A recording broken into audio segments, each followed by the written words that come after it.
I quietly left after discovering my wife's affair. After 3.5 years of marriage, a year later, my ghosted ex-wife tracked me down after hearing of my wife's adultery. I moved to the hills. I'm not sure why I'm writing this, but perhaps it will be helpful to someone now that the incident is over and I've moved on.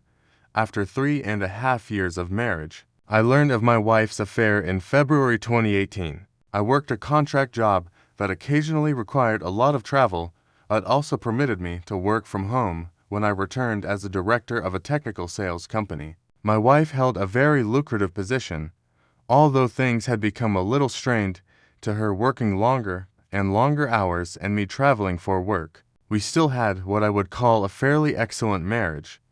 Background: 5 years ago, at a cookout hosted by a mutual acquaintance, I met my wife, who is now my ex. We immediately clicked after we started talking. To be honest, I felt that being with a woman who was so attractive and articulate was a huge advantage. My rough around the edges demeanor somehow appealed to her.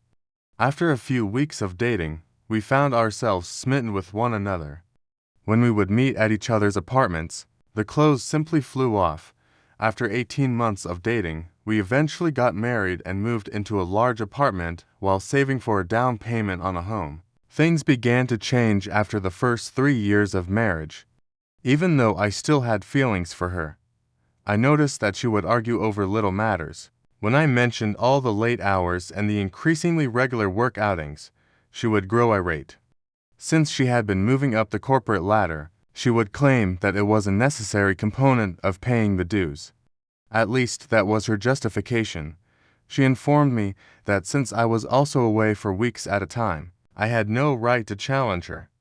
In reality, I had only been taking vacations for 3 or 4 days every 5 weeks or so. So I assured her that I could definitely manage cutting back on my travel time. There was never a conclusion to these highly circular arguments.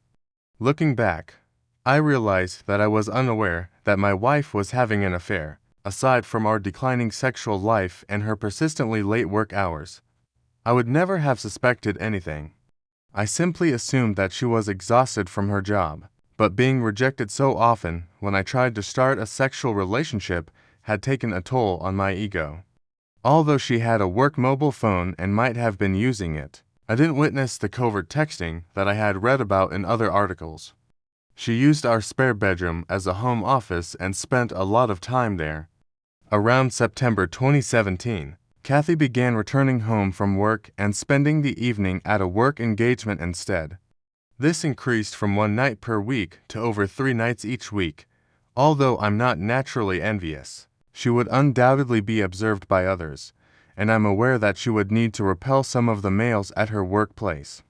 Despite working with more male CEOs than female ones, she gave off the impression that she was primarily engaged in her job. The first time I suspected she was cheating was a month prior to D-Day. Before returning home, she had made a brief stop at the supermarket. I was asked to assist her with the grocery shopping. Something pink was glinting from just beneath the front passenger seat of her automobile as I was retrieving a few items from the rear seat. It was a bra that belonged to my wife. She preferred ones from a certain clothing store, so I knew it was hers. Looking back, I can see the bra was a warning sign. She always removes her bra first from under her clothes when she's feeling very lustful. I'm not sure why, but when I watched this, I felt sick to my stomach. Right away, I couldn't understand why her bra was beneath the seat. I didn't say anything more.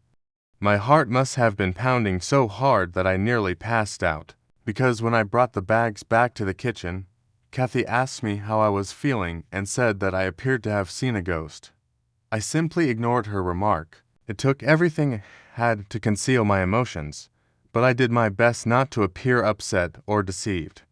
I made the decision to try to find out whether or not she was seeing someone. That night and the following day, I began to consider all the hints I could have overlooked. Other than the bra, I had no evidence. She works in an office building downtown, and we live in a reasonably big city. I made the decision to temporarily put the affair idea out of my mind and consider giving her more of my attention. I prepared a delicious meal and arranged the dining table with elegant plates, silverware, and candles. One Friday after work, I purchased an arrangement of flowers and a lovely bottle of wine. I pointed out the dinner and everything I had made when she arrived. As usual, breezing in after work, she apologized and said she was sorry, but she had to go to a neighborhood hangout to meet up with her co-workers. She mentioned that she needed to take a shower first, but that she could have a small snack with me before she left. I guess I went utterly silent because my insides flipped on me. I won't explain the type of anger I was experiencing at the time, but I had had enough. I took my work cell phone and threw it in her back seat while she was taking a shower. I had been considering this as a means of using my own phone to find her. I walked into the kitchen after that and threw the food and flowers in the garbage. After taking a shower, she got ready and looked stunning as always. "All right, let's eat," she said. "Never mind, go out with your friends," I said. She asked me if I was angry after giving me a weird look. "I'm sad that you never want to do anything with me," I said. She got upset and sarcastically remarked on my short fuse while telling me to stop acting like a kid. I muttered, "Foolish me," as I stood there, allowing everything to settle in. For once, I felt we should spend the evening together. She simply gave me a sly smile and stormed off. I pulled out my second phone and began following my work phone when she departed, about 20 minutes away. At the bar she often visits with her co-workers, I caught her stopping. I made the decision to go find her automobile. Indeed, it was in the parking lot of the bar. I waited to see if I could see her in my car across the street. I felt completely different, like a stalker, but I told myself that I had to calm my fear of her whereabouts. I observed her leaving the bar with a man about an hour after I got there. He had the appearance of an executive from her company. He took hold of her, drew her near, and planted a kiss on her lips. My body was totally numb, and my stomach started to clench up. Up they went to a different vehicle and climbed in together. When their automobile pulled out, I tried to keep up with them. You guessed it, they drove to a hotel 10 minutes away. As I stopped on the street beside the hotel, I saw them exit holding hands and enter. I'd seen enough. I felt foolish. I began pounding the steering wheel with my fist. That was it. Something went totally blank inside of me. I'm not sure if I had an out-of-body experience or blacked out, but as I got better, I felt like I wanted a drink. At this point, my life started on a path I never would have imagined. I simply began to drive out of town, replaying all that I had just seen. I was crying out of anger as much as I hate to admit it. I located a pleasant little tavern on the outskirts of town, some 30 miles away, and stopped in. I ordered a drink while seated at the bar. The bartender, a lady, said that I looked like someone had taken the wind out of my sails, so I guess I looked like death warmed over. I answered, half smiling, "You could say that." A man sat down beside me and struck up a discussion. Even though I didn't feel like talking, there was something about this guy that put me at ease. We struck up a conversation, and eventually, my wife's infidelity came up. I told him that all I wanted to do was get away from her and forget about her. "You're not alone, buddy," he replied, giving me a back pat after giving me a quick glance. I experienced that a few years ago. I think there's a reason why these things occur. Your life can now take a positive or negative turn. I assure you, at this point, everything is totally up to you. His remarks, for some reason, jolted me out of my gloom. Even though I was aware of my pain, I've always been able to see things rationally, and he was absolutely correct. We identified ourselves. Ray was his name. I really liked his salt of the earth vibe, even though he was more of a country guy. "Are you going to move out?" he inquired. I suppose I never thought to look that far ahead. I said. I had a fight-or-flight response going on, and I knew I didn't want to be around this woman any longer. "I have an idea, and I feel very sympathetic to your situation," Ray added. "When the time comes, I have a mobile trailer on my land in case you feel the need to go. It might require some work and isn't very good, But why don't you visit and see if you could imagine yourself briefly residing in anything like that? I'll give you a terrific bargain on it. At least you could even park it on a lovely piece of property I own. I would appreciate it if you could watch it for me. It could be beneficial to escape your predicament. Just a thought. I took a moment to comprehend his concept. Hell, honey, if I could have escaped my crazy ex-husband years ago, I would have jumped at the chance to go live in his trailer, or anything. Just to get my head on straight, added the bartender, who had been listening in on the chat. Perhaps this was just what I needed, but I felt as though I had wandered into the twilight zone. Yes, I'll think about it and maybe check it out, I said to Ree. After a while, we split up and agreed to get together at his house in a few days. I began to feel as though I had some perspective and an opportunity to escape what I thought was a terrible heartache combined with a nightmare. I knew one thing for sure. I would never, ever want to spend time with my wife again. I find cheating to be so disgusting, and it has always been the one thing I thought I would never put up with. I sat on the couch when I arrived home that evening. After Kathy asked me where I had been, I turned to face her. "Where have you been?" she questioned. "You know, I went to grab drinks," she said. I directly inquired, "Are you having an affair?" She appeared surprised, but she soon collected herself and responded, "No, why would you ask me that?" I informed her that I had heard she might be seeing someone at work. "Who told you that?" she said. "Someone I know," I said, but I kept the name a secret. After saying you're being ridiculous, she accused me of being intoxicated and insane and inquired about my whereabouts. "We're going to a bar to enjoy some drinks with our friends," I remarked. Despite her obvious desire to ask more questions, she returned to our bedroom and went to bed. Now that I had proof that she had been deceiving me for months, I made the decision to sleep on the sofa. I couldn't sleep at all because I kept seeing her in bed with this guy. I felt sorry for myself, disgusted, and hurt. But then I thought about Ray's trailer. The thought of it cheered me up, and it was almost like a revelation. Something must be wrong with me since the fight-or-flight response automatically activated amid the pain I was experiencing. And I preferred the flight response. We didn't talk much the following morning and carried on with the weekend as if nothing had occurred.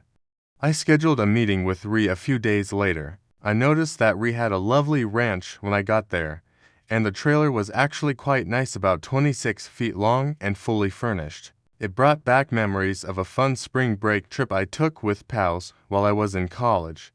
Ray accepted the money I offered him for the trailer. To be honest, I almost took it from him. I drove over to see his ranch property after he gave me directions there. There were hiking and biking paths close by, and the area was lovely with lots of trees and scrub vegetation. Ree had a little cabin on a hilltop overlooking the property, with electricity and water accessible for the trailer, and it was close to the foothills of some mountains. Ree promised to set up the trailer for me and pull it to the location. I tried to get Kathy to come clean over the course of the following few weeks, but all I got was gaslighting. I even bluntly warned her that there would be no turning back if I discovered she was cheating. As a result, she became even more engrossed in her affair fog and began to lash out at me with denials. I nearly laughed at how awful the denial was. I scolded myself for not capturing pictures of the two of them, and I had no tangible evidence that she had cheated. I decided that I wanted to leave this marriage after going through this emotional anguish. Instead of communicating my feelings to Kathy, I simply began planning. While she was at work, I started quietly removing my possessions from the apartment and transferring them to the trailer. At least I felt like I was doing something about it. I saw a difference in Kathy during this period. Although she had been behaving more politely toward me, I believed it was too little, too late. I felt I needed a break, too. So, she kept going on company outings after work. One night, I got ready too, just as she was leaving. After glancing at me, she inquired about my destination. All I said was, "Meeting up with some friends. You wouldn't enjoy all the shop talk, and you don't know them." I interrupted her as she began to ask more questions. She used to say precisely this to me whenever I asked if I might accompany her on office excursions. "All right. Have a good time," she added, with a somewhat offended expression. "I definitely will," I replied. I began making new friends while working on the trailer and hanging out with Ree at the bar. I felt better after spending time with Ree's wonderful family and friends. I also made the decision to cut back on my drinking because I didn't want to form any unhealthy habits. I knew better than to drown myself in sympathy, even though it would have been so simple at this point. Kathy informed me that the next week she would be traveling for work. She stated the executive team and a few department heads were going. When I inquired who was going, I said, "I hope you have a great time with your boyfriend," adding a glance at her. I immediately regretted saying that because it sparked a furious argument. Although, as Ree had informed me, it didn't really matter. I now regret not knowing more about her affair partner. AP. "It doesn't matter who the other guy is," Ree replied. "The fact that she chose to leave you is all that matters. She destroyed the marriage, whether she admits it or not. Brother, facts are facts. Ree ought to write a book for the betrayed. Damn it. I had the ideal opportunity to move out entirely during Kathy's work vacation. When she was gone, I collected everything valuable that was mine, including clothes, laptops, and equipment. I didn't take any shared goods or furniture. I left a note before I left. It was a lengthy explanation at first, but I chose to make it brief. I wrote, 'I hope it was worth it,' on a piece of paper on top of the note on the kitchen table. I set my wedding ring. I felt like a great weight had been lifted as I left. I was liberated. The hurt would take time to heal, and there would be baggage to cope with, but I had started. I needed time to myself and to swiftly and quietly get rid of her. The fact that I hadn't challenged her or coerced a confession didn't make me proud. I hadn't screamed or shouted. She didn't deserve it, in my opinion. She disregarded everything we owned, including our plans for the future, our aspirations for a home and a family, and now it was all gone. There was no turning back. I owed her absolutely nothing. She could handle the consequences. I hadn't planned anything or called a lawyer. I just wanted a new beginning and some clarity. The air from the mountains was just what I needed. When I got inside my trailer, I resumed running. The next week, it was wonderful to be alive. Kathy texted things like, "We just landed, we're having a team dinner," and so on while she was away. "Where are you?" was the question in a few mails. "Why haven't you gotten back to me?" I didn't answer. My phone exploded with calls and texts when she got home. She kept trying to get in touch with me, but I ignored her. Her mother also tried to phone me after the first day, but I didn't pick up. She didn't try to engage my father because we aren't close, and he is the only member of my family that I still have. Her messages grew more urgent. After she was ignored for a week, "What is this?" was one of the texts she sent. "We must speak. I'm not sure what you believe you know, but nothing is happening. There isn't an affair going on." She finally texted me after a week of not answering, saying, "I'm sorry things got out of hand. It didn't matter that I was involved with someone at work. You were absent a lot while I was preoccupied with my work. I simply made an error. I intended to terminate it. An error. I had been waiting for this confession all along. Yet somehow it only made me detest her more. Why was she unable to be truthful? I didn't have any dreams about a future with this woman. Errors don't persist for 6, 8, or a year. Her pleas for me to return and work on the marriage eventually grew pitiful. I refused to respond to her, even after she stopped bothering me for a few weeks. I didn't want her to learn where I lived or to snoop around in my life. I didn't want my haven to be destroyed by this woman. She then began sending nasty texts like, "You're a coward. One day, you refuse to speak to me. You have no regard for us. Come home, please, so we can discuss. You're where I am able to visit you. Paul, please. Let's chat and make things right. Damn it." Although I don't recall all of the texts, they all appeared to be excuses with minimal genuine regret. In one ear, I let them go, and out the other. After a while, I switched my mobile number. Update June 2018. I received an email from Kathy informing me that she had hired a lawyer and was going to file for divorce. I just said, okay, that sounds good. This led to a barrage of emails requesting that I visit her and other things. She wrote that she would stop bothering me if I consented to an uncontested divorce. After realizing this wouldn't work, after I consented, I was genuinely free.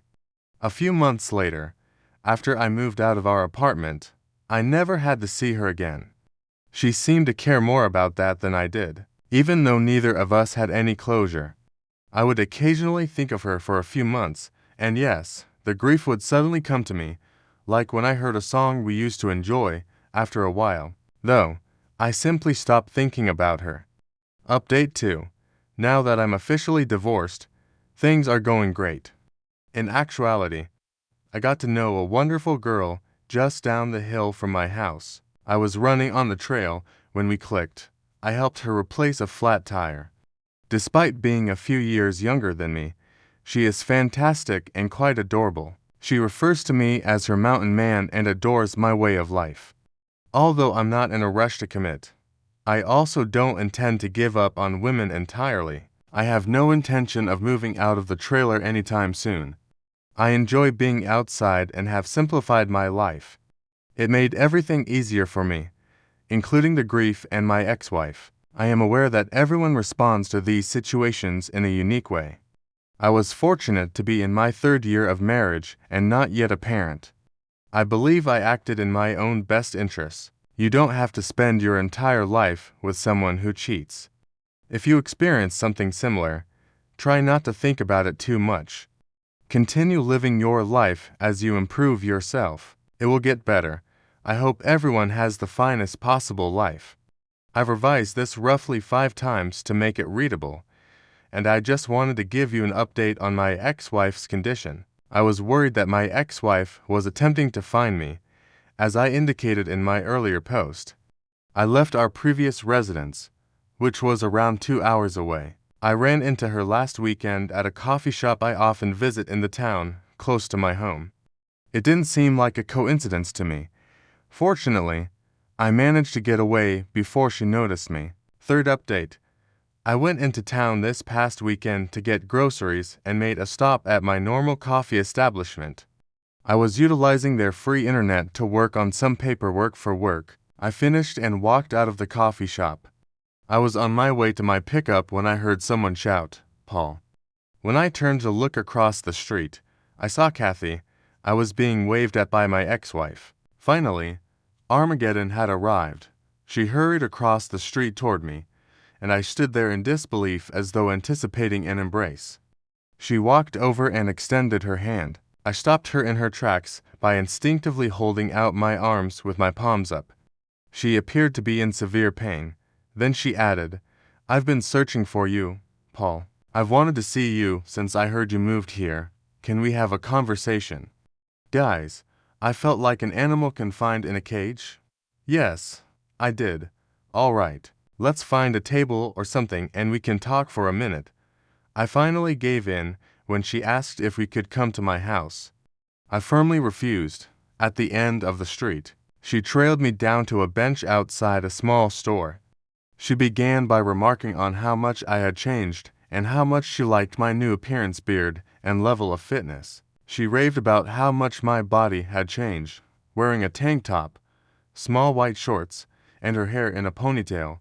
Just like I used to enjoy, she was really putting on the charm. I had my radar set high. She was clearly attempting to activate the sex appeal. I needed to control myself so I could see where this was headed. She began by saying she was sorry about the affair. She claimed that after I left, karma had severely impacted her. When her employer learned of the affair, the situation became so tense that she eventually resigned. Her affair partner, AP, who at the time was engaged, received criticism and was transferred to a different department within the organization. She replied by telling his fiancée the truth, after he blamed her for everything, which caused them to split up. This is when she bowed her head and began to weep. I didn't say anything. I just sat there and looked around. She stood up straight and looked at me for a while. "What do you want from me?" I asked. She assured me that she had no intention of having an affair. She stated that the company's politics and positioning drew her in, and that her AP used his charm and influence to corrupt her. She acknowledged that she felt she was taking advantage of him as much as he was taking advantage of her. After I accused her of cheating, she stated that she intended to come clean. She drank after work to ease the guilt she felt at the moment because she loathed herself. She claimed that she felt so stupid, so alone, and as if her heart had burst with loss immediately after I departed. She ended her relationship with her AP right away. She believed she had to find me to see if there was any chance of reconciliation because I refused to speak with her or get in touch with her. She desired a fresh start. She hoped we could start again, even though she knew we were divorced. I simply gazed at her. I then gave it to her. "You have no right to come out here and undo all the harm you have done. Do you think I'll overlook everything you did to destroy our union? As I previously stated, we were done. If you cheated, forgiveness does not exist. This relationship will not be restarted. You murdered it as soon as you left me. You ruined everything we had. How foolish do you believe me to be?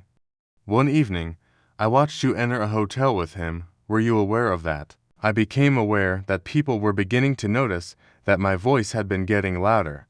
She grabbed my arm and started crying. After letting her sob on my shoulder for a while, I pushed her away. "I deserve all this," she replied, glancing up at me. "I am certain that I do. If nothing else, would you allow me to take you out to dinner?" "I'd rather not go. I would like to speak further. I want to make sure that we are transparent about everything.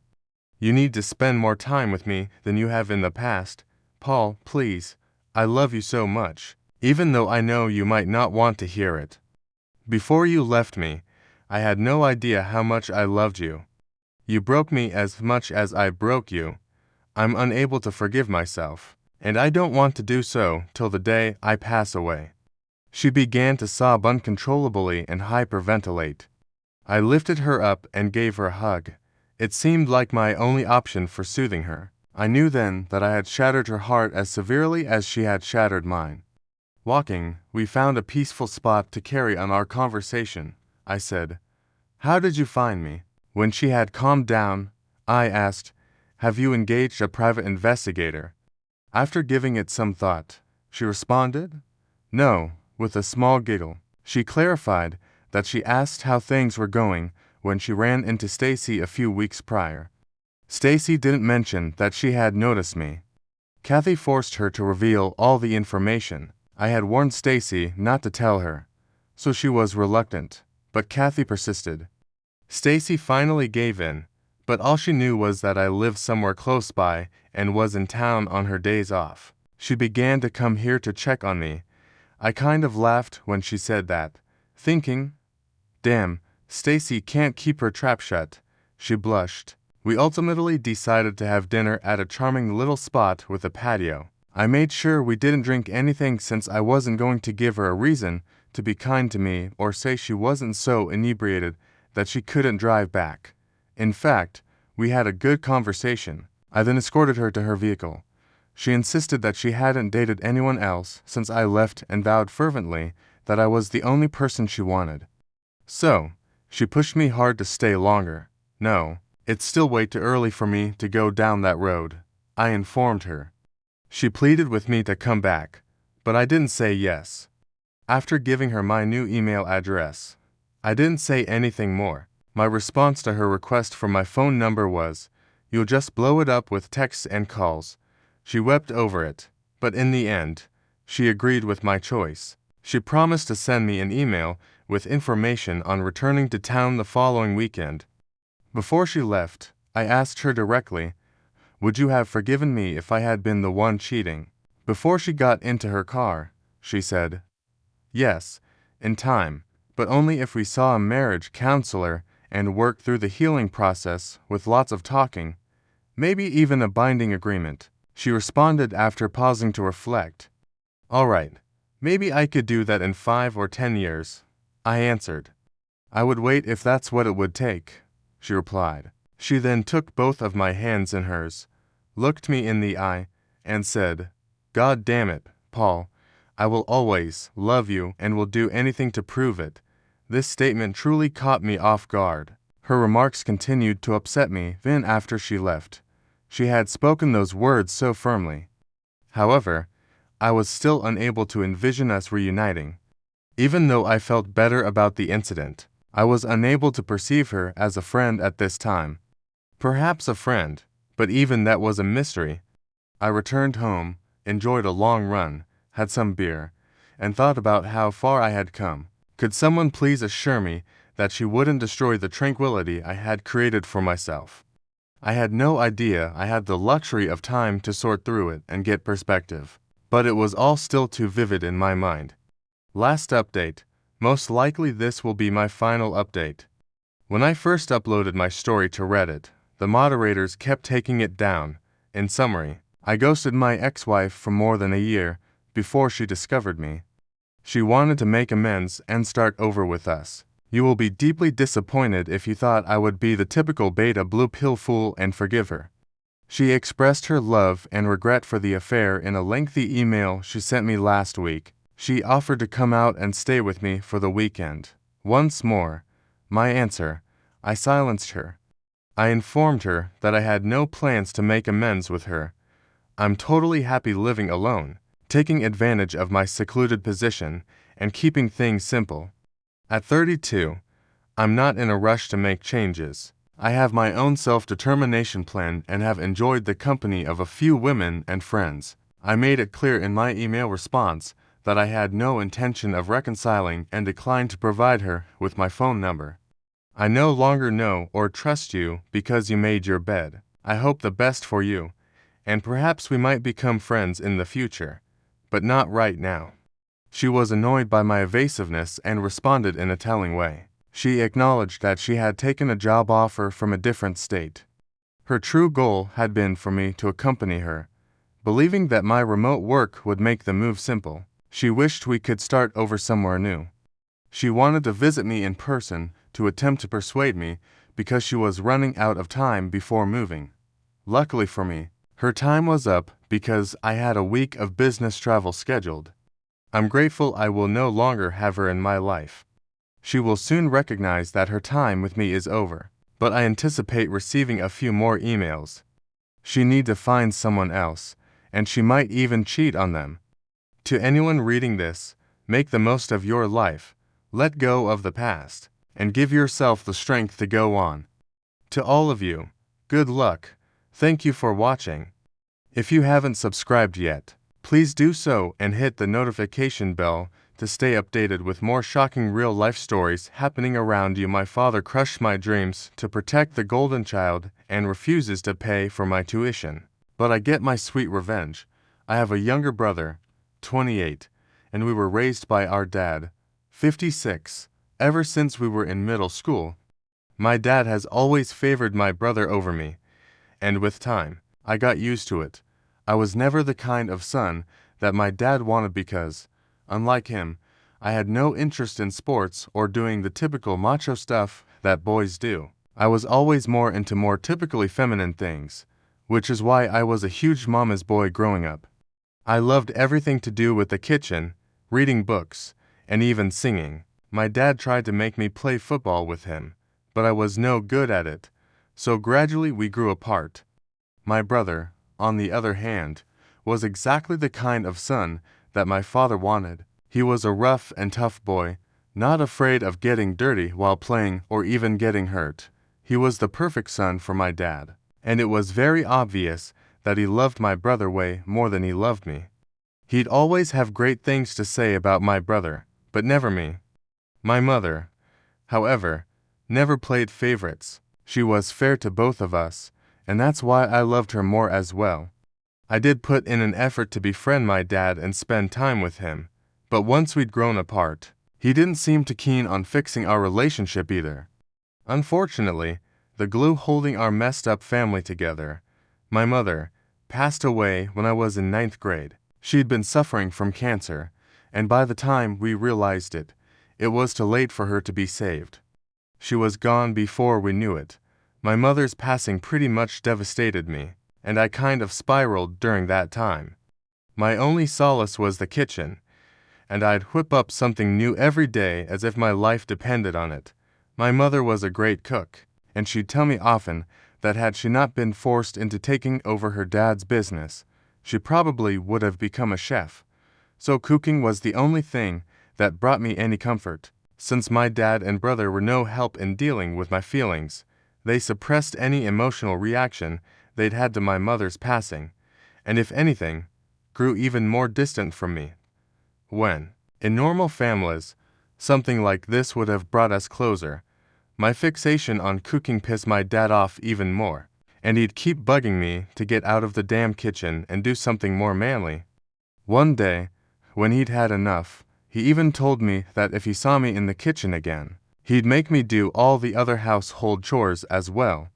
He told me to be more like my brother and man up, which ended in a huge fight where I told him he never loved me, and he agreed to it. It was finally out in the open, and I guess it was pretty much the last day that my father and I spoke to each other so openly, because after that, I stopped trying to win him over altogether, and he didn't seem to care about it either. For the next few years, I spent all the time I had in my room listening to music and studying new recipes. I was determined to make this whole chef thing work out, not just for myself, but also for my mother. Meanwhile, my dad and I only spoke when it was absolutely necessary. My brother didn't care about me much either and ignored me, just like our dad did. So after my mom passed away, I basically had nobody I could count on.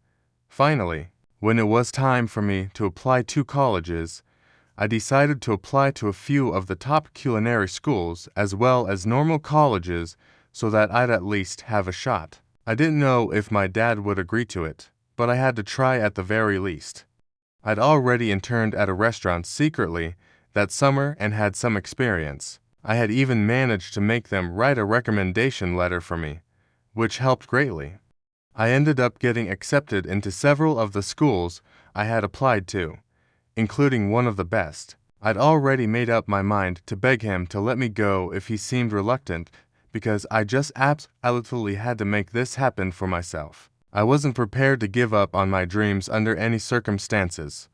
So I did tell my father about it eventually, and while I was ready for him to reject my request saying that it wasn't a masculine profession, I was absolutely not prepared for him to decline paying my tuition at all. I still remember being really confused when he told me that he wouldn't be paying for my education at all, since it wasn't as if my dad was poor in the slightest. As a matter of fact, he was pretty well off and could easily afford to send me to France. But money wasn't the reason he wasn't ready to pay for my tuition. It was the fact that if I went to France and joined such a reputable school, it would make my younger brother feel insecure. He was struggling with his grades and couldn't bring himself to focus. So my dad wanted me to either go to community college or find a way to pay for my own tuition. I was astonished that he would do something so cruel to his own son and didn't know what to say to him. I tried to tell him that I needed this, but he was hellbent and absolutely unwilling to pay for my tuition. He even told me that my brother's well-being was his topmost priority and that he didn't want me competing with his son. I could hardly even believe that this was happening, because I couldn't imagine any other father in the world crushing their child's dreams like this just for their favorite. After a lot of pleading and sobbing, when he still refused to budge, I ended up getting into a huge fight with him where I said a lot of things to him and then left his house for good.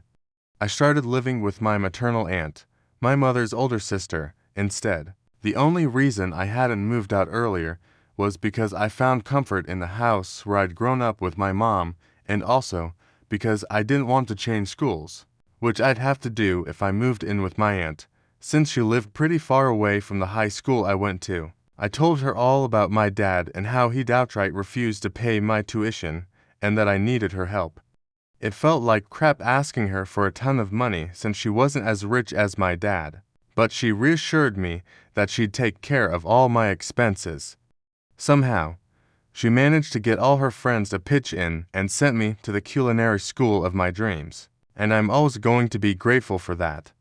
Once I got there, I worked part-time as well and tried to make the most of my time there to make all the money that was being spent on me worth it. I worked really, really hard and made my way up.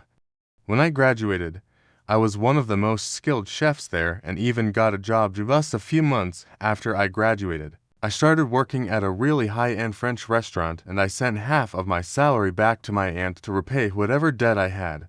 Slowly, but steadily. I was just lucky that I didn't have to rely on a student loan, or maybe I'd never be able to pay any of it off.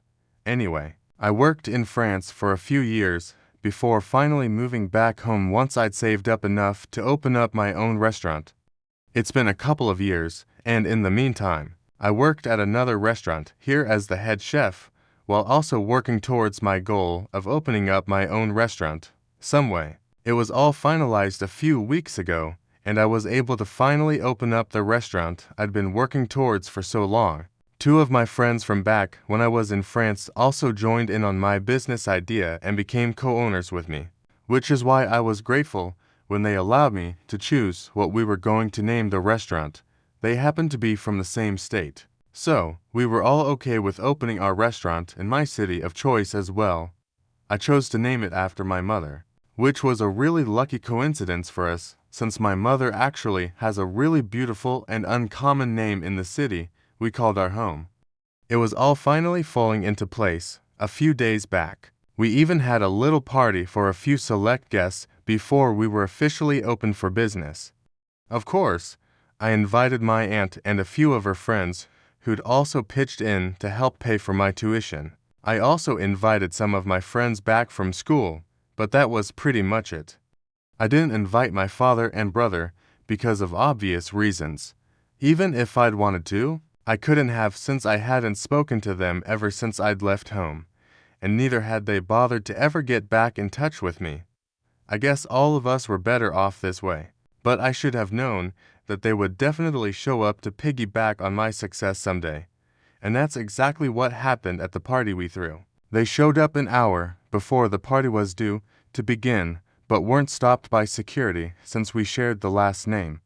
They claimed that they were here to surprise me, and at least that bit was true. I was definitely surprised when I saw them. My dad and brother greeted me like nothing awful had ever happened in the past and were really warm towards me, probably for the first time in my entire life. I was shocked to see them.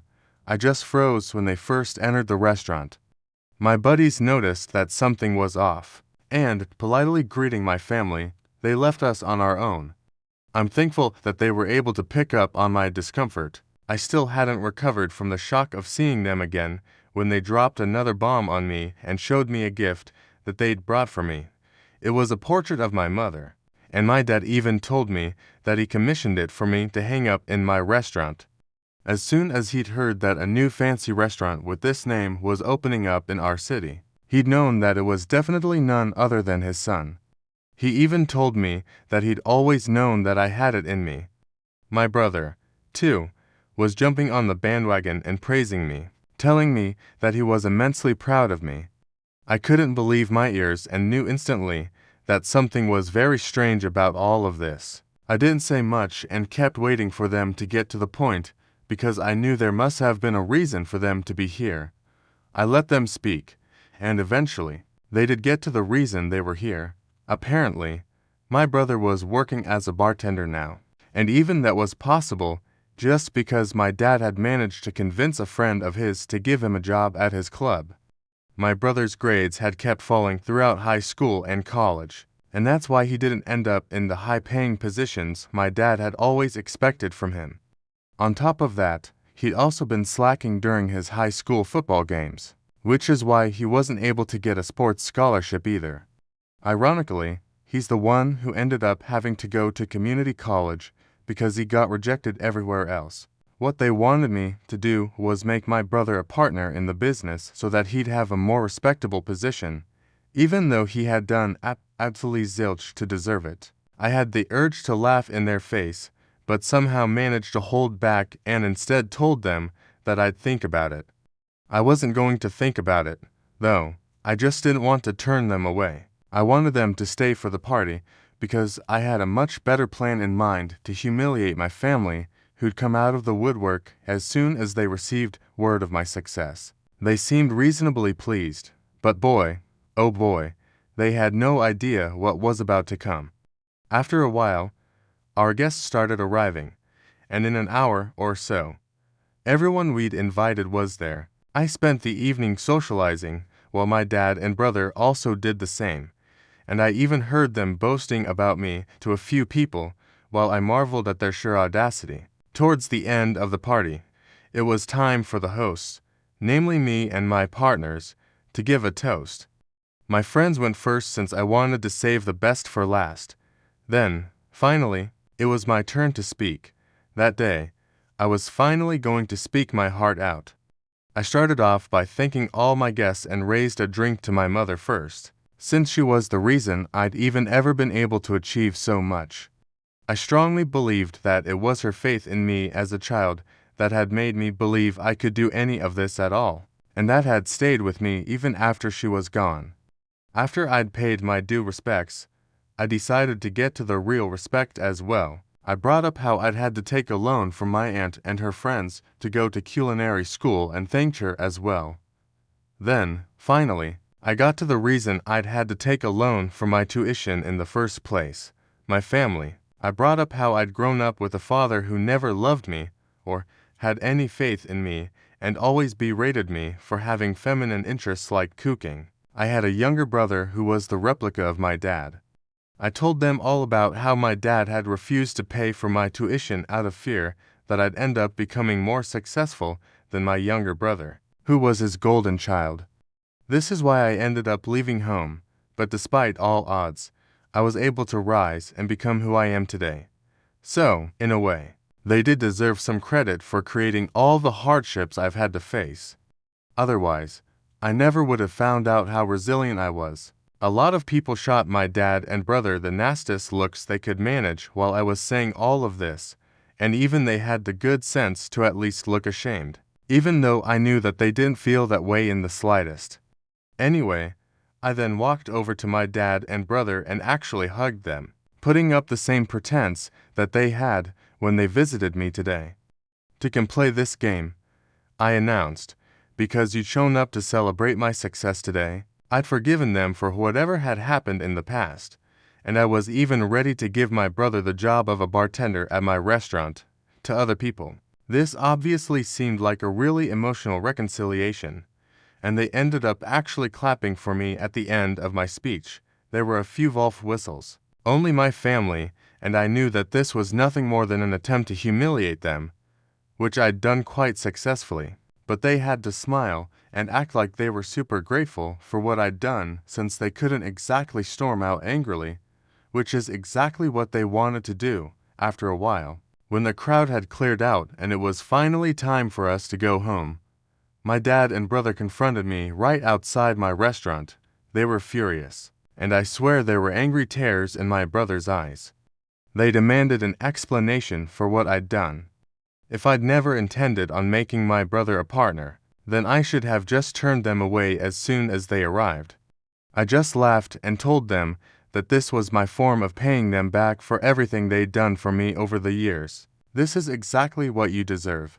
Then I walked away and didn't bother to look back, even when I heard my brother crying about how this was the cruelest way. That happened a couple of days ago, and I haven't heard from them since. My aunt thinks that I might have gone a little too far with this one and should have just kicked them out at first, but I don't agree with her. This was well deserved. I'd had enough of humiliating my father and brother. Update 1. Hey, I decided not to reach out to my family to apologize in spite of what my aunt had said about me being way too harsh. I don't feel sorry about what I did, so I'm not going to pretend I do and go out of my way to say so. They could have taken the opportunity to apologize to me when they visited me, but they didn't. I explained this to my aunt as well, and while she still believes I shouldn't have done what I did, she hasn't said much about it. I guess this is just one of those areas where we agree to disagree, and I'm okay with that. In other news, my brother has made sure that he goes behind my back to talk crap about me to all our friends from school. It's unfortunate that we went to the same high school, since this just means that random strangers from school now texting to confirm the rumors that I'd humiliated and then kicked out my dad and brother from my restaurant, feeding them 3-day-old food on purpose. Yeah, he exaggerated the story to make himself seem like the victim, which is pretty unsurprising. Ordinarily, I wouldn't care about petty rumors, but I don't want potential customers taking these rumors seriously. So I've texted my brother that if he doesn't stop spreading lies about me and my restaurant, then I'll make sure that he loses the job he has right now too. I'm hoping that it works, because I really don't feel like dealing with their unnecessary crap right now. I'm really busy with work, and this just isn't the time. Update 2? LOL. My brother texted back saying that he was going to stop only when I'd make him a partner. I don't even understand what level of idiocy and delusion this is. Besides, if he wants to be a partner, then isn't it a pretty stupid idea for him to be talking crap about the same restaurant? I'm pretty sure this is my dad's tactic to ensure his darling son lands a high-profile job without doing any real work. But unfortunately, it's not going to work with me. I've told him that if he doesn't stop, then he'll be hearing from my lawyers and that he's in absolutely no position to be negotiating with me right now. The only reason I haven't done anything yet is because I don't want to get caught up in unnecessary drama. But I'll definitely mess him up if he tries anything funny after this. And he should take this as my last warning. I really hope he does, for his own good. Update 3. So, guys, it's been around a month since the last update, and since I've been really busy, I haven't been able to fill you in on what happened after that. My brother did stop talking crap about me behind my back, but they were still pretty desperate to join in on my success. So my dad decided to pay me a visit with my brother a few weeks ago just to intimidate me.